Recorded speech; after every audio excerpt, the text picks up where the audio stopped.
Out of all the sleep challenges that your child can go through, watching your child struggle with night terrors or sleepwalking is perhaps the most alarming, perplexing, and concerning thing. And while many providers will try to make parents feel better by saying, those are no big deal, they'll grow out of them, we dig deeper.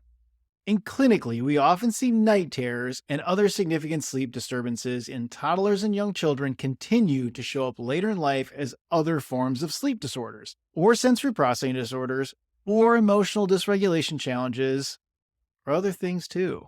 Sleep is perhaps the most crucial of all of our core health functions. So, when it's offline and not functioning properly, it's a sign that other stress and trouble in the brain and nervous system is going on and it's brewing in that child. So, moms, dads, aunts, uncles, grandmas, cousins, neighbors, friends.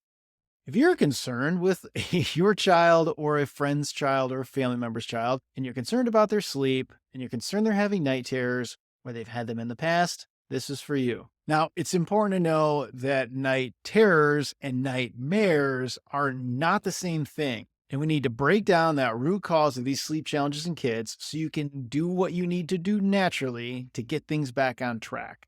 Now, the defining characteristics of night terrors or sleep terrors are that they are intense episodes of fear and dread that occur during non-REM sleep in children.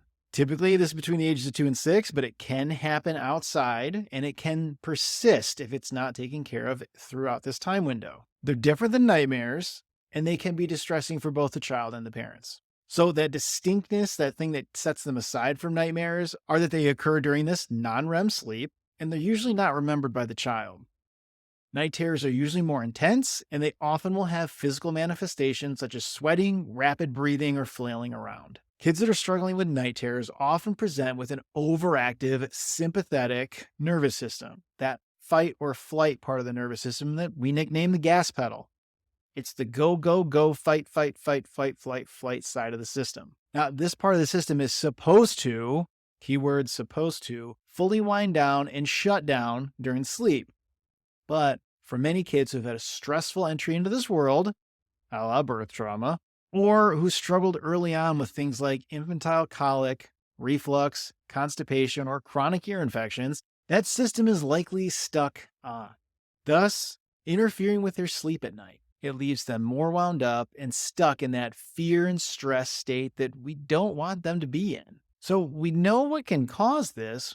What can we see from this? Well, night terrors often have short-term emotional and psychological side effects. Additionally, that sleep pattern is disrupted. And new data is showing that there could be a possible link between having night terrors and other sleep disorders or neurosensory conditions that happen later on in childhood, such as sensory processing disorder, ADHD, or anxiety. Now, if you step back and look at it, this does make sense because all of these things link together with a child being stuck in that sustained sympathetic fight or flight, gas pedal stuck on overdrive state. So if you've gotten this video from our videos a couple weeks ago about creating natural, healthy sleep patterns for kids, you've tried all of those things and it's just still not working. And you've tried creating a soothing sleep environment. You've tried implementing a consistent bedtime routine. You've got white noise machines. You've tried magnesium.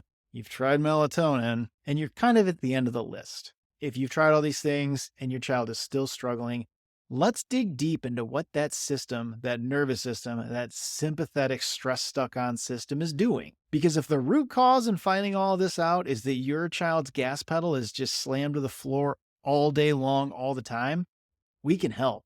The number one benefit I get from parents talking about kids under care is that their sleep patterns improve.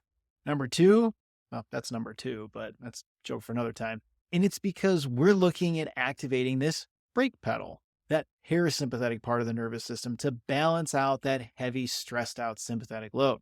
This brake pedal is what we call the rest and digest or the rest, relax, regulate button. This restores balance to the body and the brain of your child, but further, it helps restore balance to your family.